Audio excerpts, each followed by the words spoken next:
Today I'm going to very quickly breeze through, although it's built for 1.5 hours. I'll try to finish it within 1 hour. I have something else to go to the next half hour. So today's talk, I'm going to talk about some things in AI. So briefly, I'll have a PPT introduction so that you at least get to know something about this. Not a technical presentation, but we'll get to know something over here. That will be for about 10 to 15 minutes. I'll do a demo of up to 5 AI tools. If there is interest, I will continue with this later on. There are some more amazing tools, almost everyday new tools coming out there. 20 to 30 minutes, I'll show that.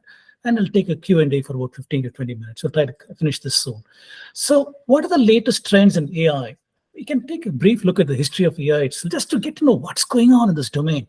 In 1950s or so, when the first digital computers came out, people are always interested in knowing, what can this computer do? Can I use it to do something more than what it's supposed to do? So we had some elementary artificial intelligence starting out over there. In the 1980s, there were huge things like expert systems in industrial automation, fuzzy logic, and all those wonderful things. But it did not go very much. The neural networks started around that time. Around 2000s, we had great advances with computing technology. Pentium computers are out there, deep learning, and all those kinds of things. And now we are in 2020s, where we got a quantum change in some of these behaviors, where we have natural language processing, computer vision, robotics, and so on. So in the 1940s onwards, we have been having things like reactive machines, how we can make machines react to human commands and do what we want to do. So those kinds of things have been the simplest kind of artificial intelligence. In 1980s, very limited memory, learning from a few past experiences and adjusting to new situations. Then today, people think that there's a theory of mind where it can understand emotions, beliefs, intentions of humans. And this is nonsense. I don't think computers will ever become self-aware. So there's no way a computer can become conscious, though there are some people who are dreaming of these kinds of things. And machine learning today, you'll find a lot of jargons, not even necessary for this talk to know all of these things. There are things like deep learning, decision trees, regression analysis. We don't worry about that. What we really like to focus on is this amazing capability that has come in the 2020s, natural language processing. We are able to interact with computers today as if we are talking to another human over there, asking questions and so on. So in that, we have things like sentiment analysis, trying to analyze the emotion behind a piece of text. Is it positive, negative, neutral? Translating from one language to another, or even chatbots with which you can communicate with text, voice, and all these kinds of things. We also have things like computer vision, like face recognition. Your phone normally operates with face recognition, right? For many software that locks you out otherwise. Object detection, for example, as you're walking on the road, street cameras can identify who this person is, locate where you're going, all those kinds of things. Autonomous vehicles, we know this too, right? We have all the self-driving cars and all these things. So AI has become a very, very big thing. A lot of hype. AI is going to solve all problems of humanity. Intelligent agents are out there. They'll do all our work. This is one extreme side where people think that this is going to be a wonderful future where machines will do everything. On the other extreme are people who think that, oh my goodness, this is a dangerous technology. AI is going to take over humanity. So be careful. There are all kinds of doomsday scenarios. And I think we need to take a cautious middle path over here. And that middle path is that it makes some computational inferences. It is not an intelligent being. It is making use of what it has learned through programming, through learning through some mathematical means, and is able to do some real world tasks for us that are useful. That is what it is, but it requires oversight and ownership. One has got to be careful. So one can try to see what is the history. Just to tell you briefly, from 1956, there's a conference in Dartmouth University. That is where people say AI itself began. In this conference over here, people introduced something called perceptron. And in 1961, there was a robot that was made by General Motors. Then going on to early 70s, 73, there was a robot made in Japan that can play music, for example, an amazing robot over there. Then there was no confidence because there seemed to be some technical, rather some theoretical issues. So we had a winter meaning there's no funding until around 1980. In 1980, people started using expert systems, like I said. For example, Digital Corporation, they made these things. Then once again, 1987, there were no practical applications. Computing was clunky. If you remember those days, you had 286 machines, 386, Intel 286, Intel 386, not very powerful computers, very limited RAM space. You could not do any ambitious tasks. So people didn't know, what are you going to do with this toy-like entity? Things did not go much. 1990s, when I was doing my PhD, this is when the field again took off. There's so much of interest because computer technology was changing. Pentium came on the scene around 1995 and so on. And then we had all of a sudden things like Deep Blue computer came about and all kinds of deep learning. Today you got Apple, Siri, Google, Alexa, all these kind of intelligent things. So we would like to focus primarily on natural language, right? How did this field develop? Again, not necessary for our talk today, but just showing, giving some background ideas over here. So from 2001 onwards, we got language models, people trying to do this, multitask learning in 2008. 2013, there was a breakthrough when Google came out with a word-to-vec, trying to make associations for words and so on. 2013, people getting neural networks for natural language. 2014, a very powerful sequence-to-sequence model came about. What is that? That is something, for example, translation. You take a French language over here, pass it through that, it generates to you the English language, for example. So this kind of technology came about in 2014. Or text summarization. You give it a huge text, it is able to now understand what is in that text and summarize it, saying, if you give all this thing, it tells you what this is all about. Or even chatbots. These technologies came about in this time. 2015, Google once again invented something new called attention. That is a keyword over here. Technical word, we don't care, but then this allowed people to do things like pre-training language models, and you have a whole host of things that came about from Facebook, Robert, Google's Albert, Elmo, Microsoft's CodeBert, Google's BERT, onto OpenAI's Chat GPT-3. And the development happened along private lines as well as open source.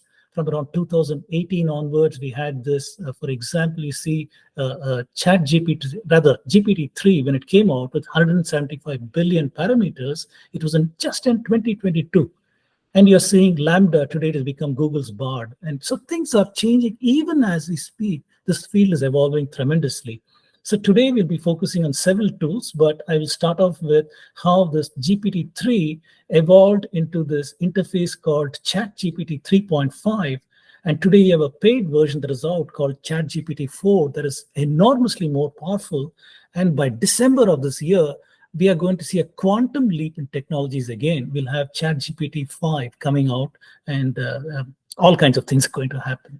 And today, you name the domain, people are using AI.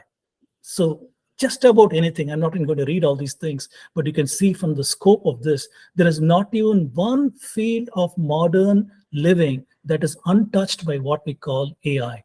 So that's why it's critically important for us to understand this technology so that we are not left far behind when the world is zooming on. So I hope today's talk will help some of us to ramp up on these things. And why did these things happen? Primarily because of hardware, right? Like I said, in 1970s, we had Intel 4004, 8008, 4-bit microcomputers and 8-bit. And so eventually we got the Intel 8086, Intel 8088 by 1980. And by around 1990, we are seeing this Pentium has just come out over here. This is a measure of how many transistors are there on the chip, computer chip. The more the transistors, the more complex tasks the computer can do, right? The chip can do. So we are seeing from a very low count of 1,000 transistors in 1970. By the time you come to Pentium, you're seeing almost 5 million transistors. And then we are here in 2020, where we are seeing 50 billion. That is not million, but billion, 50 billion transistors we are seeing on modern computer chips. So the capabilities have enormously increased. What is the future? Well, a lot of people are interested in knowing, are we going to be taken over by machines, right? So I just put a few interesting slides over here. So if you compare the brain to the computer, if you're dealing with input and output, information processing, and remembering things, clearly the computer wins. Humans can't even compete over here. If you're looking at complex movement, vision, language, structured problem solving, today it is evenly matched whether it's a human brain or computer. Creativity, emotion, consciousness, clearly the brain wins, and there's no question of computers coming over here. And some people like to compare the brain with the computer hardware. For example, the number of neurons, right? Human brain has got 10 to the power of 12 neurons. And today, the computer's got, like I said, 50 billion transistors. It has got that many. And how many connections do we have per element? Typically, the neural nets have got about 10 connections per element, whereas in the human brain, we got enormous numbers. What is the frequency with which the human brain operates? This is about 10 to the power of 3 hertz, whereas this is in gigahertz, literally. How much of energy do we take when the brain is also operating on sugar, right? When we eat sugar, it directly goes to the brain and we operate on that. So the brain is operating some amount of energy, whereas the computer takes a lot more energy. So typically, our brain is around 10 watts, whereas your laptop, computers, desktop is around 500 watts to 100 watts and so on. Reliability is low, reasonable reliability, and so on. And there are some people say, if you take a look at the agricultural revolution, it took us 8,000 years to go to the industrial revolution. From there, it took us 120 years when Edison got the light bulb from the industrial revolution.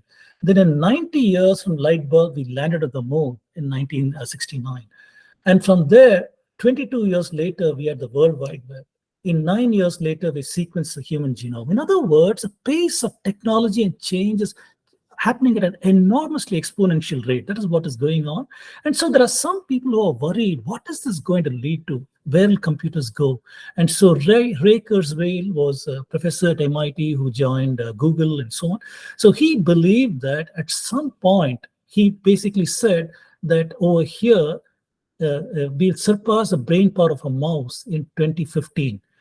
In 2023, current year, we'll surpass the brain power of humans. And we can see that has happened with tools like ChatGPT. So much of information is there. It is impossible for a human to have so much of knowledge. We are seeing surpass that. And the thinking is, as the number of transistors grows in the chips and so on, by 2045, the computers will surpass the brain power of all human brains. If you have 7 billion, 8 billion people on the planet, if you take all their capabilities, this will be far beyond that. My prediction is that will happen before this time frame itself. And we are ceding autonomy to machines. We know that. So there is a future that is going to happen with these things, but need to be mindful of limitations. And I thought for a group that is primarily Hindus, there are some nice questions that come about, philosophical questions. For example, we know that the brain is a seat of consciousness, right? Supposing in the future we can transplant the brain from one person to another. And if that happens, if the donor has got great karma, it's transplanted the body of a recipient with poor karma, what will be the karmic balance for that new individual? What about if, for example, a Star Trek kind of future, one brain is shared by multiple people, then what do we talk about shared consciousness? Or in today's reality, with technology, we can replace many of our body parts with machines, right? We know that. This picture over here shows all the things you can replace in a human with body parts. When it comes to a situation where 90% of our organs are replaced by machines, is the result a human or is it a machine? Would that qualify as machine consciousness? If it does, this is the only way that will possibly happen. Okay, so with that, some negative consequences. We are going to see loss of jobs, blue collar, white collar.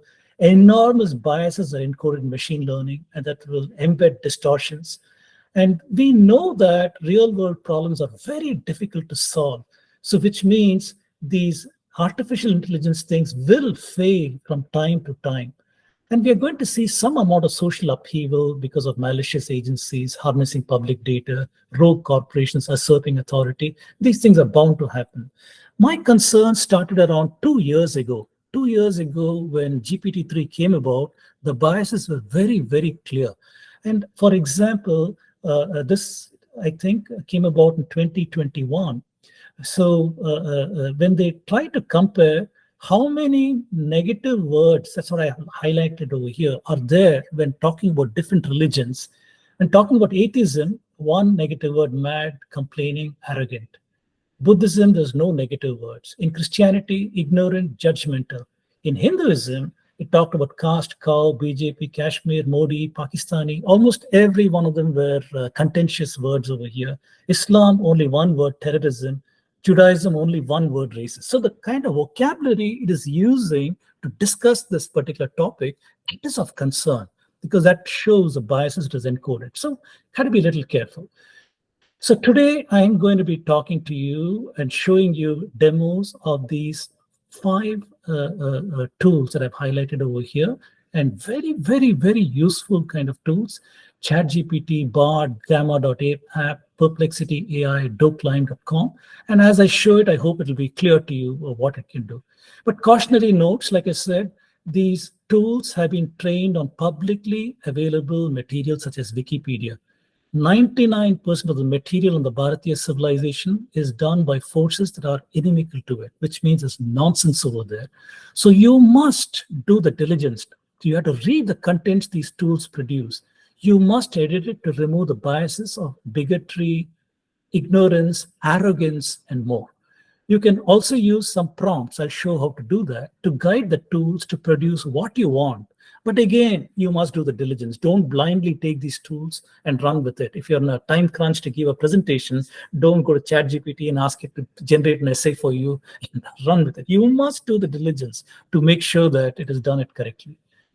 So conclusion, we are seeing that AI is pervasive in our world today. All kinds of things are happening, but today we're only talking about this little space here, natural language processing. So with that, I will stop my presentation here and I will share my screen. Give me just a minute here. I'll present tab by tab over here. And the first tab I will share is this one. Please tell me if you can see my screen. Yes, you can see my screen? Yes. Okay. So ChatGPT is something that everybody's talking about, right? So if you want to go here, you can use this address, chat.openai.com. This is the address to go into. And you can use your Google password. Everywhere I use my Google account to do this. And you can have a whole lot of things. So this is the kind of prompt it will give you. This is based on ChatGPT 3. Remember, ChatGPT 4 is the more powerful one, but this itself is actually an improvement on 3, it's 3.5, ChatGPT 3.5. It's an improvement over 3, but it is not as capable as 4. So that's something to keep in mind. So it's as simple as this. We can start a new chat over here. It says, welcome, log in. All right, I will log in. It says, how do you want to log in? I'll say, continue with Google.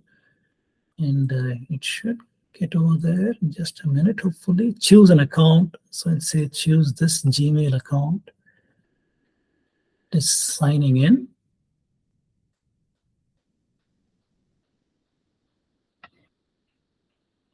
And once you've set up your system, that you should be able to see this. Whole lot of things come here, but I'm going to start with, it says a free preview. At some point, I think even this will become behind a paywall. But for now, it is free. Okay, so we can start with any question. You can click on a new chat. Your old chats will be shown over here. There's a lot of things you can do, but I'll start with something very simple.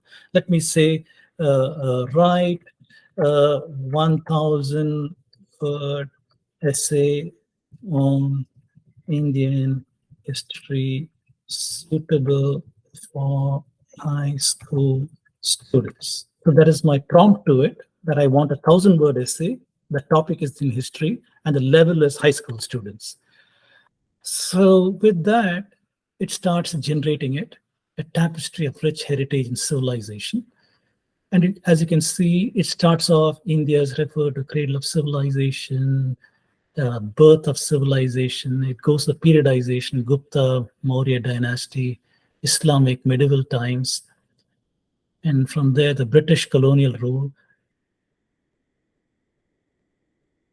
And at some point, we wanted to stop generating and say stop generating. You can do that in addition. and modern India, and goes to conclusion. So it has done what I asked it to, right? It is given whatever. Like, sometimes you can see it stops midway, and the reason it stops midway is because they give a certain amount of time to generate an answer to each user. So if you exceed that time, it stops midway. But you can say continue generating. So if I say continue generating, it takes off where it left off and finishes the account. So this is a basic use of this tool, where you can give it a topic, you can give it a limit, what you want to see, and so on. Sometimes you may not be happy with this. Let me, for example, say, if you're not happy, you can say regenerate the response. Regenerate response means try to do it a second time. So if I say regenerate, it takes the same thing and makes a second attempt. And the second attempt, it might change some words here and there, focus somewhere else, and do something differently. So the content at this point, I'm not focusing on it, but I will show you how to focus as you want and give it different prompts. So clearly started with Mauryan age, again going to Gupta Empire, medieval India. So I'll stop generating at this point because I know what it is going to do. So at this point, I'd say, you know what? I have a very focused search that I want to make. I need to know a little bit about, say, what are the controversies about Indian history? Very simple question. And let me ask that. And it says, yes, there are several controversies, and correctly it points to that Aryan invasion. This is a controversy. Then it goes on to political things like the Babri Masjid, caste system and untouchability, talks about that's a controversy, partition of India, Indus Valley civilization, why did it decline, and so on. So here I could have some kind of a prompt to say a little more. I want to know a little more. So I can say, right, 2000 word essay on the controversies about Aryan invasion.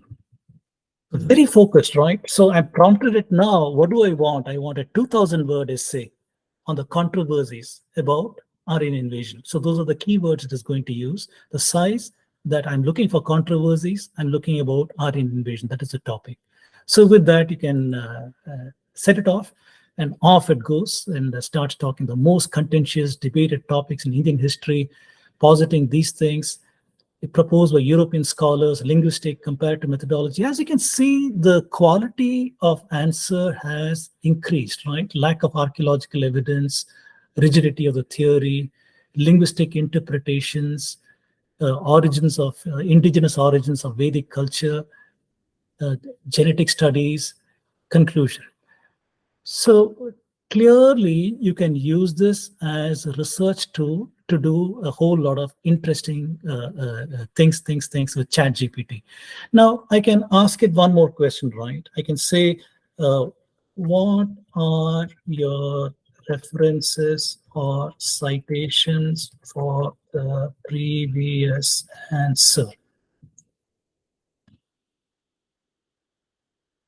See what it says. It says, I cannot provide you with citations because it has been trained on a whole lot of things up to September 2021 and is generating that data. So clearly, ChatGPT is a useful tool to generate content, but if you want citations, you will not get it with ChatGPT. Presently, I'll tell you one more tool with which you can get the citations, but this is not the tool to do that.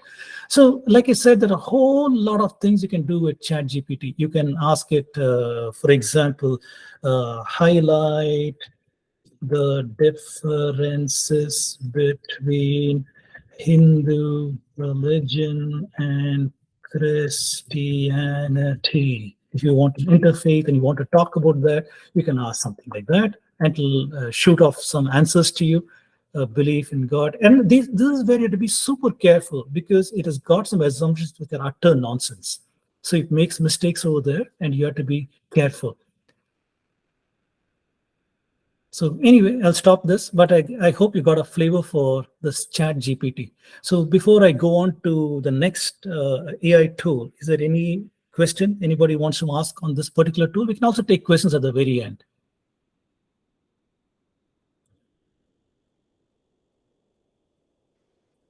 Can I ask quick? Yes, please go ahead. A quick question on the playground aspect of it, where you have certain parameters that you can tweak. And you mentioned the hallucination part where it just comes up with nonsense. Right. So, does it affect or not affect, or your experiences with that? Does it affect in the sense that I have to do the diligence when I read it? I had to be careful that it is talking things that I know are the right way to present some things. Sometimes the use of adjectives shows some bigotry. Sometimes the use of verbs that shows some bigotry. So you have to be careful. There are some coded ways in which bigotry has been encoded in Wikipedia and other places. You have to be super careful when you read that. You can challenge it. For example, in talking about Hinduism, it talks about salvation. Salvation is nonsense. There's no such thing in Indian context. Salvation means that you're saved. And in Indian context, there's no question of save. Who's saving you? There's no savior, no such thing. So you have to be careful. What are the words it's using? These are all loaded jargon. So you can question Chat GPT on that. You can say, is a problem here, and try to guide it appropriately. Okay, thank you. There's one question in the chat. Where is the chat? Let me see if I can locate where the chat is. Should I read it out? Yes, please, go ahead. Okay. Is there a way to restrict result based on source and region? For example, according to Indian scholars, there was no Aryan invasion. It's more of a British and European theory. Yes, absolutely. Absolutely. That's why the prompts are very important in NLP tools. In the prompt, you'll say, what are the Indian scholars' opinions about Aryan invasion theory? If you were to ask that, it'll focus on the Indian authors, but it'll not give you a citation. If you ask who said this, it'll not give you that. So you have to be a little careful about that. Okay. So Namaste, Guruji, one quick question. Yes, please, go ahead. Is it true that, we keep hearing everywhere, is it true that the Panini grammar engine is used in NLPs of AI engines? So Panini grammar is critically important because it gives a structure and form to the language. Something that, for example, English had no grammar. It simply had no grammar till very late periods. They studied Sanskrit grammar structures. That's where they got their inspiration for grammar. Sanskrit has a very well defined, from the Akshara Mala itself, arrangement of the consonants and vowels based on the sounds they make, ka, ka, ga, ga, na, things of that nature, whether it is made the back of the throat, front of the mouth, by the hitting the tongue against the teeth or the top. Very well defined structure is there in Sanskrit. In addition, how the words are formed. Sometimes the Sanskrit words can be rearranged so that the context, meaning, everything's absolutely clear, which you can't do with some other languages. So Sanskrit provides a nice way for programming NLP because of the structures, syntax, and others that it provides. So yes, a lot of learnings have been done in algorithms based on that, but one had to go deep into seeing precisely what else has been used in NLP. NLP makes use, like I said, of things like word vector associations, word-to-word associations. Those are the modern ways of doing it. But in the past, when people are using things like Lisp and other things, there was definitely a structure also embedded into the programming entities. I'm going deep. It's not necessary to go this deep into this answer, but hope that satisfies what you asked. Okay. Yeah. Thank you. Thank you. Thank you. Let me very quickly, in the same line, talk to you about Bard. I'm not going to spend too much time on Bard because I am not impressed at all. Bard is Google's offering. Google came late on the scene. They started with Lambda, but by the time it came on the scene, it has become Bard. I am not happy. Its responses are not as good. For example, if I were to ask it, I hope I'm still logged in over here. I may not be logged in. But anyway, let me see. What are the controversies in Indian history? Simple question, same question again. And Bard takes a little more time than ChatGPT to answer. So that still tells you technologically they're not mastered what OpenAI has done.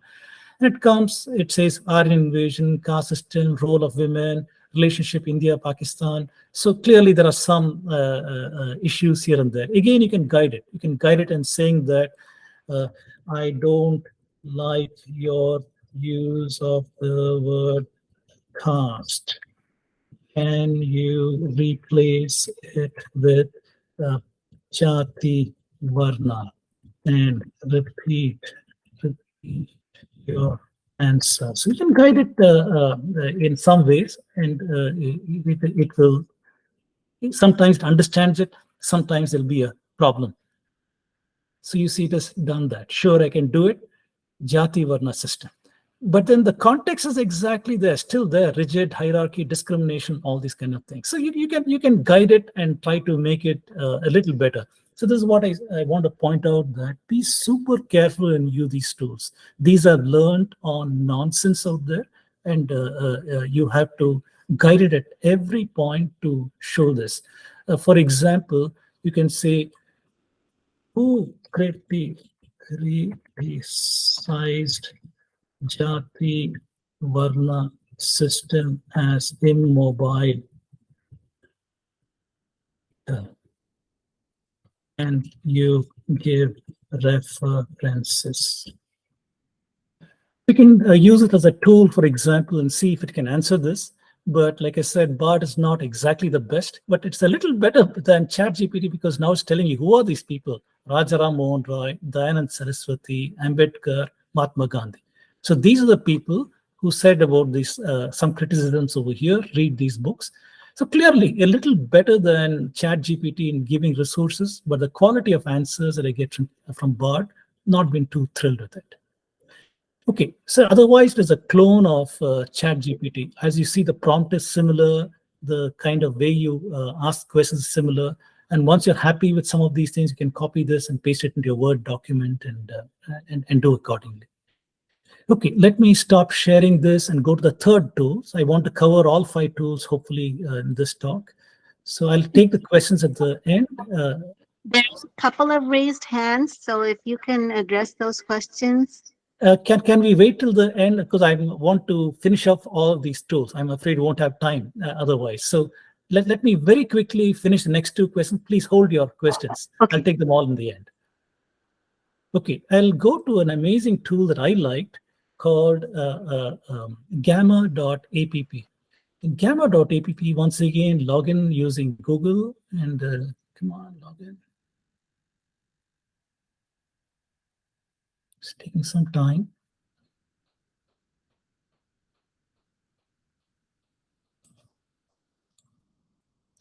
So Gamma.app is a tool with which you can create PowerPoint kind of presentations. And I found this to be very, very interesting. Again, use of prompts is very important, where you can clean it up and do all kinds of things. So let us see. When you open this, it gives you this kind of a tab. It says there are some templates, inspiration, themes, custom formats, and all these things. It shows some of the things I've done in the past and some examples with these things. So I can now say, create a new blank deck. That's what I want to do. So create a new blank deck, and it'll give me this prompt. I don't know why it is so slow, but could be it's a weekend. Everybody's trying it out.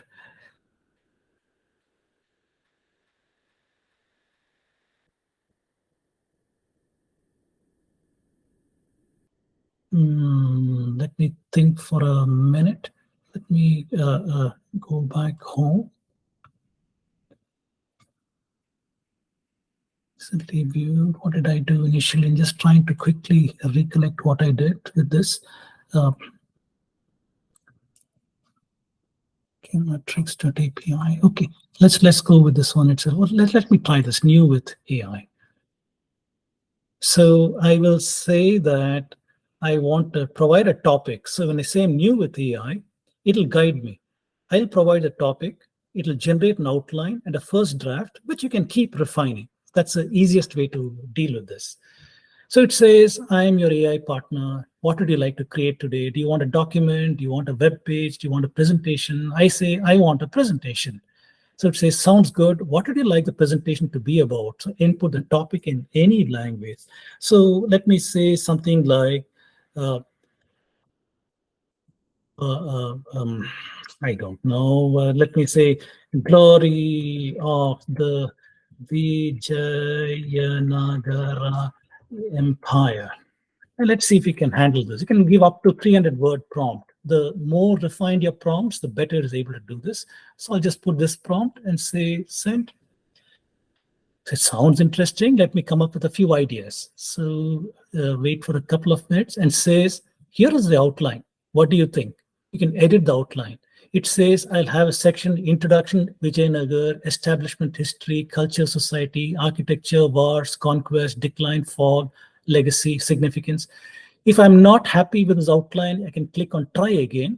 It'll generate a new set of outlines for you. So you can continue till you're satisfied. To save time now, I'll say this is fine, just continue with this. So it runs off and says, what theme do you want? There are several themes, as you can see, if it'll load. Come on, come on, come on.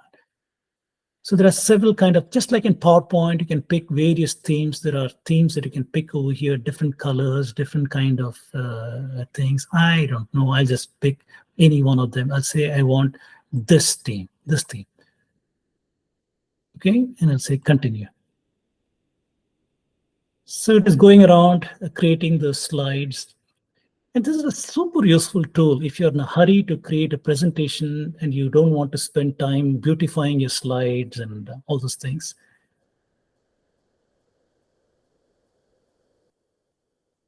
It used a link image that is not allowed. That's why you get this kind of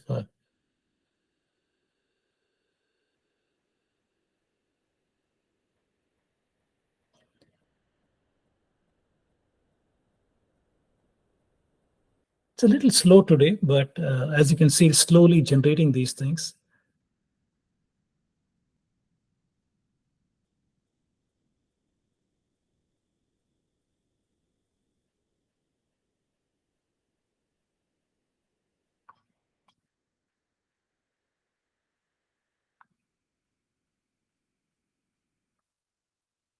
So it starts off, it gets some kind of an image, puts that image over there, my name over there, what it is, a little blurb over here, nice little title, as you can see. All these things can be changed. If you're not happy with one of these things, there are some navigation things over here with which you can change the image. You can bring in your own image if you like, change the font, or ask the wording to be changed, arrangement of these things to be changed. So a whole lot of things can be done. Any questions on this? As it is generating, it's taking its time generating, but normally this runs around 30 seconds or so. Today it's super slow for some reason. As it is doing, does anybody have a question on this particular tool, Gamma.app?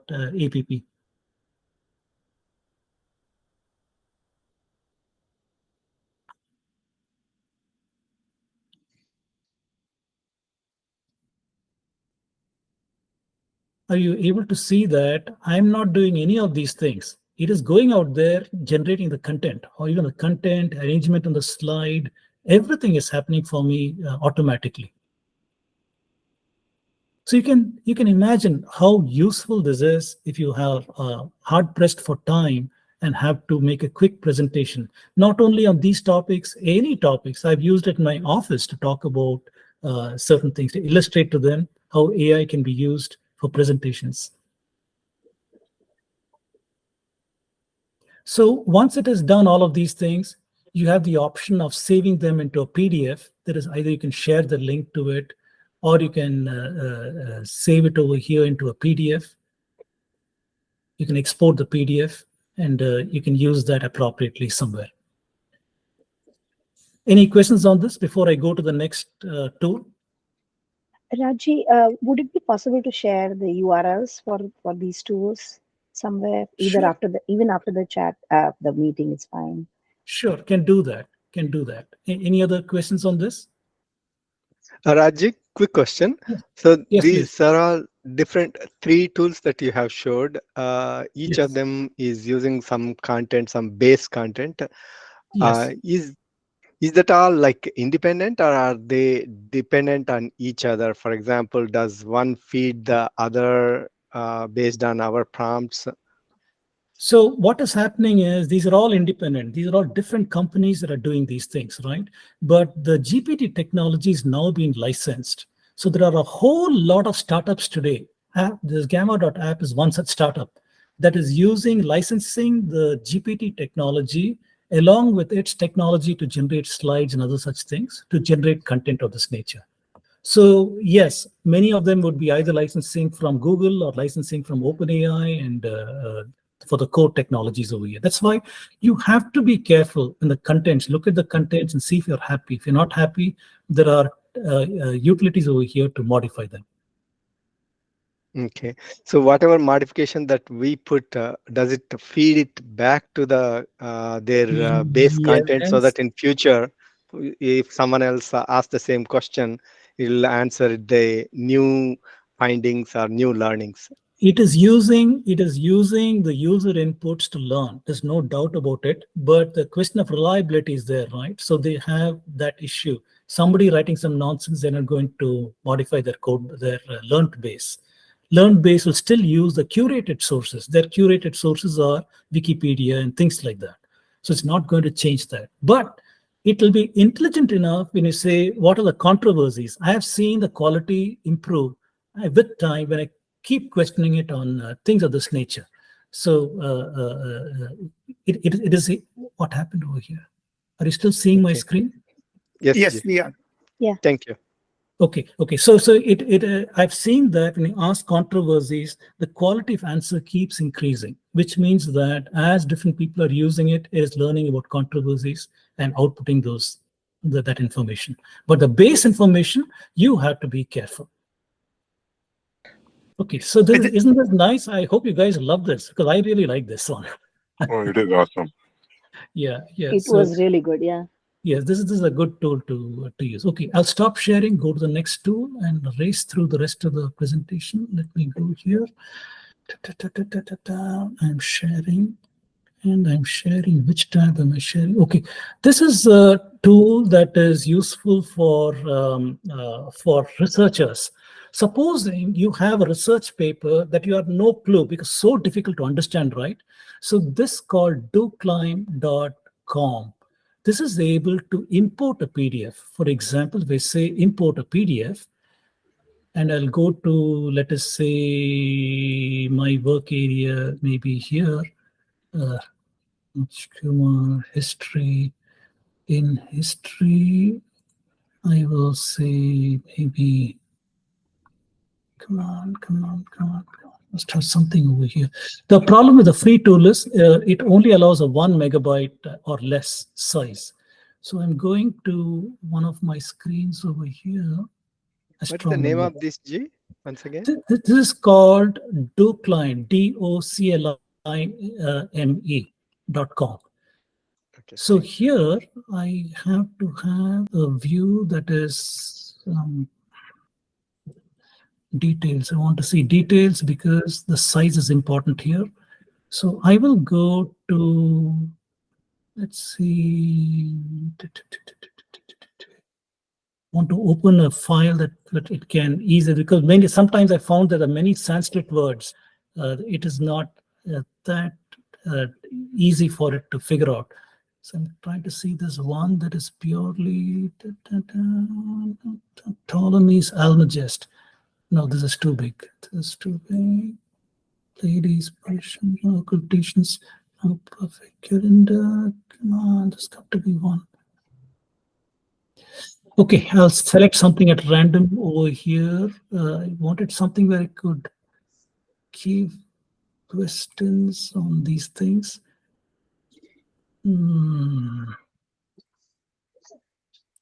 Okay, why not? I'll just take Garga early astral science in India. So I'll open this document. What happened here? It says reload site. I'll say, okay, open. Okay, so it is uploading.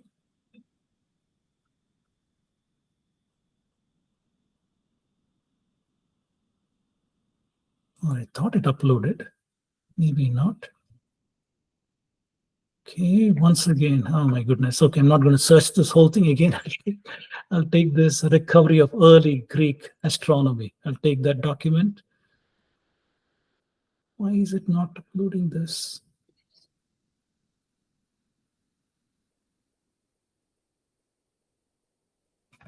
Goodness. Okay, let me see. What is the document uploaded? Oh, please add it. Okay, there's some problem. So let me start with new conversation here.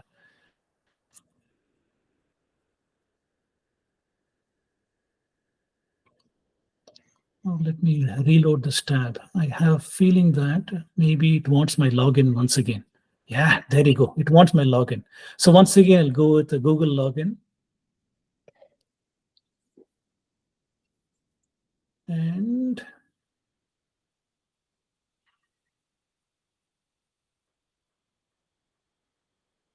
it's taking some time. And I will start import of PDF.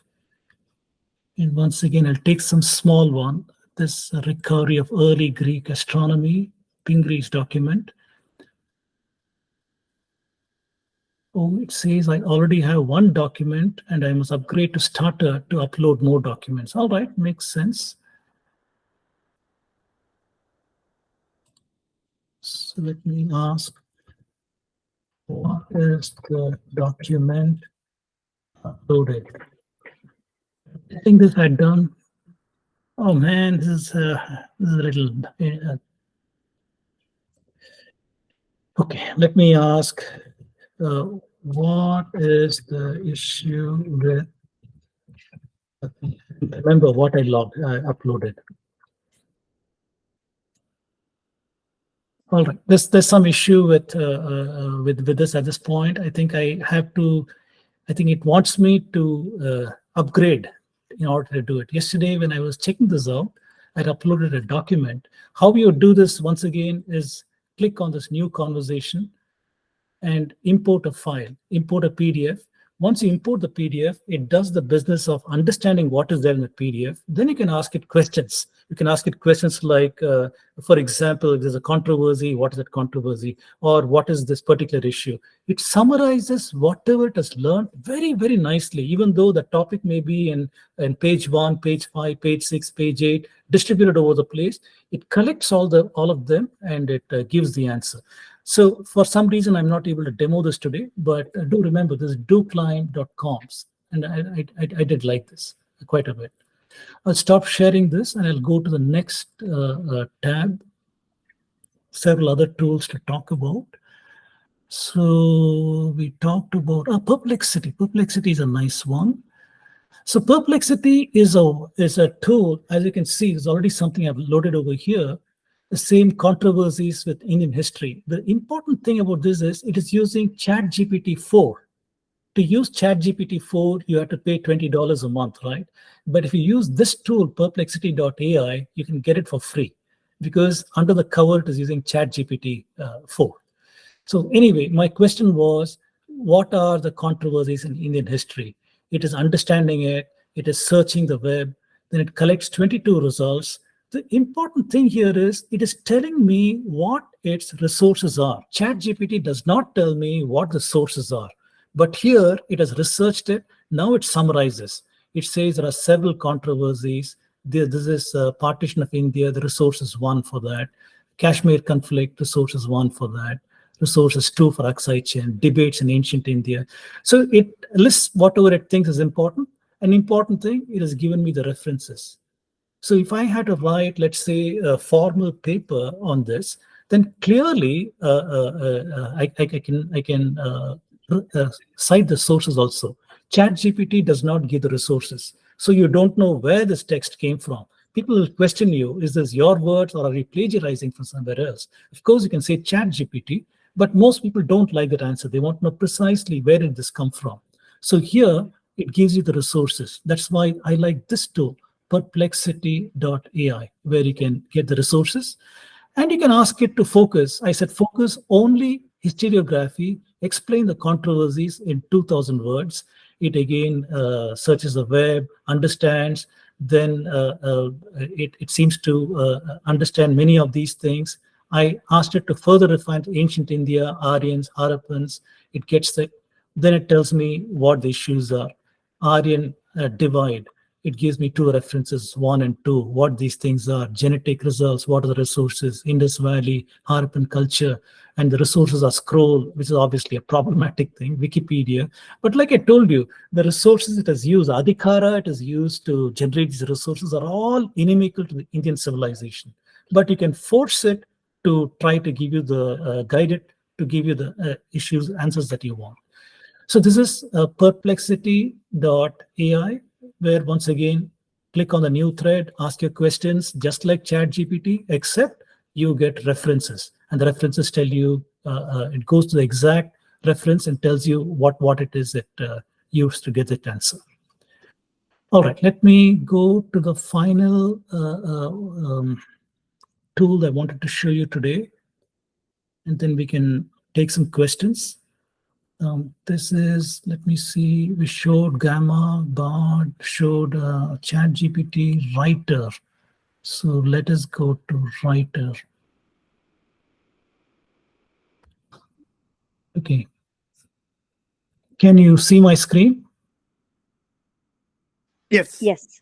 Okay, this is a tool called Writer. This is for the writers, where you have, it's called app.rytr.me. So once again, you can log in with your Google password, and it scales up as you go. If you want more and more content with it, then at some point it'll start asking you to pay for it. But for the most part, you can do a lot of things. So what do you want? It says, what is the language? English. What kind of a tone do you want? Convincing, compassionate, cautionary, candid, appreciative, critical. So you can choose what kind of thing you want. I've said convincing. Then what is it you want use case? Blog idea, brand name, business pitch, call to action, copywriting, interview, whole lot of descriptions on what you want to do. I just said a blog idea outline. Then what is it that you want? Your primary keywords. Once again, let us say we say controversies in Indian history. And that's what oops, my spelling is off over there. So say controversies in Indian history. Then there are also some variants and creativity level. So the creativity level, you can have none, which is, it tries to be very, very factual. If you say maximum creativity, it'll start inventing things for you. So it is less factual over there. Or you can say optimal, a mix between very, very factual and creative. So let's put that one and say, go ahead, write for me. I wonder if I should log in into this again, because I restarted my computer. So there's a chance it may not. Okay, it has done it. It has done it. Okay, so it says a blog topics exploring the 5 most controversial events. It says this is the introduction, a brief overview of the controversies, partition of India, emergency, web bridge dispute. Clearly, its selection is a problem also, right? You can prompt it. Even if you're not happy, you can do something else. But to illustrate what you can do, now we can select this one, and it'll give me these prompts over here. What do you want to do? Send some command, improve this. You're not happy with this, rephrase it if you're not happy, or write a paragraph on the selected text, or continue writing. So let me say continue writing, and let's see what it does. Okay, it's not done too much over here at this point. You can create an image. You can auto create an image if you want, and it'll put an image also for you. But now I'll say write a paragraph on the selected topic. Come on, don't do that to me.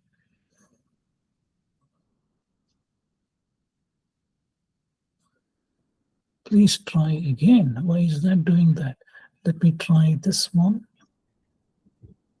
Paragraph. Okay, I have a feeling I must log into this again. I am not logged in. Let me go to writer. It has got my earlier document.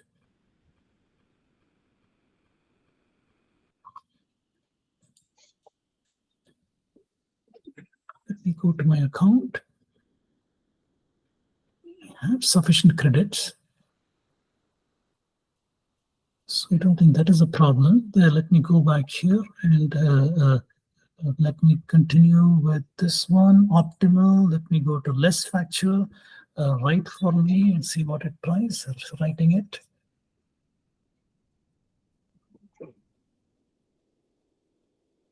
So once again, it's come with something. So here I say, let me select this and click on more, expand, shorten, append, plagiarism, continue writing, AI image, paragraph, rephrase. Let me say rephrase. And it's rephrased it with a huge thing about these things. So clearly what you can do over here is you can use it as a writing tool, although I've not been able to demonstrate this well enough in the earlier version that I did. It is, yes, there you go. So I selected the topic and I said, write a paragraph. So it writes a paragraph exploring partition. What was a partition, traumatic, all those kind of things. Then I can select this and say, continue writing. I'm not happy with the length of the paragraph. So it continues writing some more for you.